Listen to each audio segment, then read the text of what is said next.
afternoon and welcome back to the kitchen segment of Catherine's Fall Pampered Chef Party. Have to remember how to say that.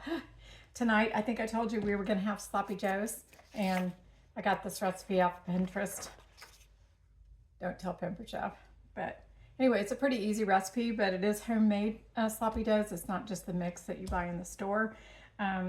So I've already got my skillet set up over here on my stove with a tablespoon of olive oil, and I'm going to saute some onions in there, and then I'm going to add my beef to it. But I wanted to show you a few of the products that I'll be using for the meal prep tonight, simply because they're some of my favorites and they've been in our collection for a really long time. Starting with the food chopper. Many of you are familiar with this. I've probably used it in numerous cooking shows over the years. And it does have a little cap that goes on the end of it like this. Today I'm not using the cap, but I'm using our flexible cutting mats. So I have these out. This is the small flexible cutting mat, and this is the large flexible cutting mat. Now I love these to be able to do my prep work on because I can do it in stations. So in other words, I've already got my onion done here, and I'm going to shift this over just a little bit. I've got the garlic, 2 garlic cloves that I'm going to chop up in there. So I thought for those of you who haven't seen the food chopper in action, I'd go ahead and chop up the garlic so you can see how it's done. It's pretty simple, but it's great after a long day at the office or even with the kids or anything where you just want to let off a little bit of steam. This is your baby. So anyway, you just put it's got 3 different pieces. Well, actually 4.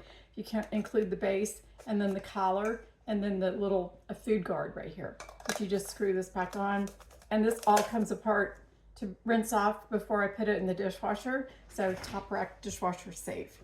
So I've got the garlic cloves in here, and I'm just going to give those a few quick chops. So that's perfectly minced there for me. I don't want it to be too small, and I didn't want it to be pressed like the garlic press would do. So it does call for chopped. So that's what this is doing, and it's all done. So that's great. So I'm just going to put this in the sink over here, and we'll rinse that off later and get it in the dishwasher. So a couple of my other products that I'm using, once I get the ground beef, once I get the onion sauteed, and then I'll add the garlic real quick for about 30 seconds until it becomes fragrant. And then I'm going to put the beef in there, and I'm going to use my mix and chop to break up the ground beef. Now, if you haven't seen this product, it's got 5 beveled edges around it, blades, and you just are going to put it down in your skillet, and you're going to twist and turn, twist and turn. And that way you're going to break up your meat as you're cooking it. So there's no large clumps of meat, but it's just, this is a great tool. I've used it for many other recipes over the years. I also like to use it for when I'm making loaded baked potato chowder, because I can break up the potatoes really well, especially when they come out of the hot oven or the microwave. They're super hot, so I don't have to touch them. So I just break it up with my mix and chop. Mix and chop, great, great product. Another favorite that's been around for many years is our smooth edge can opener. Now you notice it's got 2 dials on it right here. And what you're going to want to do is grip the edge of the can right between those dials. And I'll demonstrate this one for you. Super easy, but some people are a little bit baffled when they get this and they go, how does that work? It just kind of adheres when you just lay it on top of the can there to the edge of the can. And you're going to go clockwise with it first. So you go all the way around. And you're going to feel and hear a slight click when it goes all the way around. So it kind of released on the top of the can there. And then you turn it back counterclockwise, and it will take it off. And then you'll notice that it has this little grabber right there. See that? Let's see if you can see that better.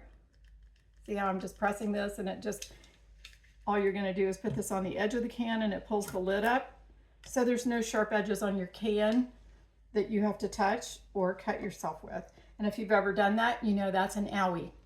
So that's what my granddaughter says, who's 5. No owies in the kitchen. All right, so another couple of products before we sign off for the evening. These are the silicone measuring cups, and I don't know if you've ever seen this. This comes in a set of 3. The other one is actually in the dishwasher. This is the 3 cup, this is the 1 cup, and there's a 2 cup. Well, I absolutely love these things. I use them all the time. It's great for measuring things, but it's also great if you need to pour something, because it has the flexibility, kind of like our flexible cutting mats. These are made of silicone, as I said, and they also have lids that fit down inside of them. So these are definitely in my top 10. I love them, use them all the time. Another meal prep tip that I like to use is, I think one of the posts in the party is showing a close and cut product. And the close and cut is like a clamshell. You put your chicken breast on the inside of it and take your knife and slide it through. It's going to cut your chicken breast in half.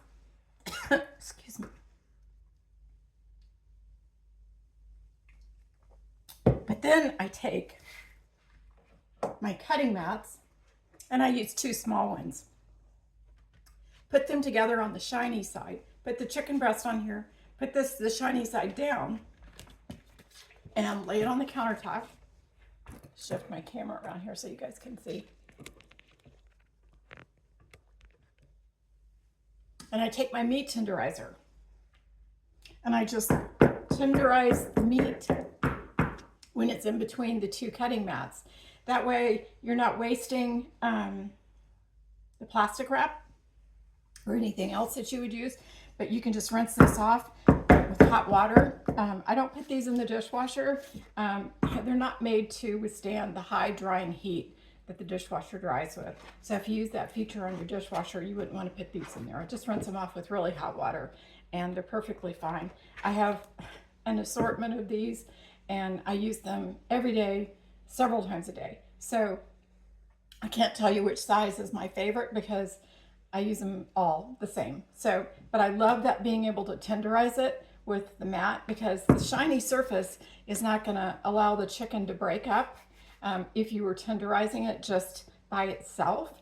But putting the 2 mats together, it protects the chicken, but it also is going to stretch your meat, poultry, so that you have more for your dollar.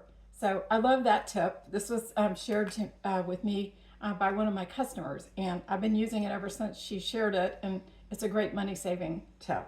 So that's another one. This also has, this is the meat tenderizer, and it comes apart. This is the flat edge, which is what I tenderize it with, but it also has a sharp edge. So if you have, let's just say you have a steak, something that you want to tenderize with the sharp points there, you can do that as well. And you don't have to do it like until it's pulp. You're just going to use it and just make sure that you get in there and just, tenderize it. And it does help. The meat is definitely more tender by doing it that way, and I love it. So another little product that I like, and this comes in a set. There's a 4 cup, a 2 cup, a 1 cup, and this is a 1/4 cup. Well, I love measuring liquids in this thing. This goes up to 4 tablespoons. It also has the milliliters on there, and it also has the ounces. But it's perfect for when you're measuring liquids. It's hard to do the measuring of a tablespoon or 2 of liquid in those spoons. So I love using the mini Easy Read measuring cup, because the measurements are right on the cup there. And so as you're pouring, you can see exactly how much you're pouring into the measuring cup. So these are just a few of my tips that I use for my meal prep to help me speed along the process, because let's face it, a lot of our lifetime is spent in the kitchen. So I hope that these have helped you, and I look forward to sharing some more tips with you again later this week. Have a good evening.